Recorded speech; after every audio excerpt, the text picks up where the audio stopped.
महावितरण जालना ग्रामीण शाखा 2चे अभियंता अमोल राखे यांच्याद्वारे नागरिकांना आवाहन केले गेले आहे की मार्च अखेर असल्याकारणाने आपले थकीत वीज बिल भरून महावितरणला सहकार्य करावे। जे वीज ग्राहक वीज बिल भरणार नाहीत त्यांचे वीज कनेक्शन कट करण्यात येईल याची सर्व नागरिकांनी नोंद घ्यावी। तसेच भरारी पथकातील कर्मचाऱ्यांना घरोघरी जाऊन मीटर व वीज बिल चेकिंग करून जे ग्राहक वीज बिल भरत नाहीत त्यांचे वीज कनेक्शन तात्काळ कट करण्याचे आदेश देण्यात आले आहेत।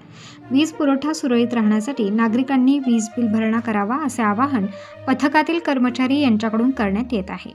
या पथकामध्ये वरिष्ठ तंत्रज्ञ ऋषी तिरुखे, वरिष्ठ तंत्रज्ञ दिलीप कावळे, बाबा शेख, रविराज पवार, संजय राऊत, रतन सोनोने, हनुमान शिंदे, अरुण पवार हे कर्मचारी आहेत। प्रबंधभूमी महाराष्ट्र न्यूजसाठी सुनील भारती, जालना।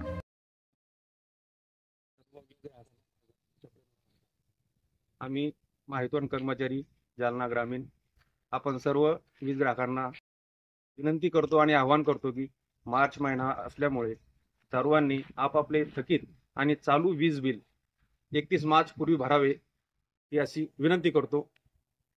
सर आपलं नाव काय? माझं नाव ऋषी तिरुके, धन्यवाद। वरिष्ठ तंत्रज्ञ जालना ग्रामीण शाखा 2।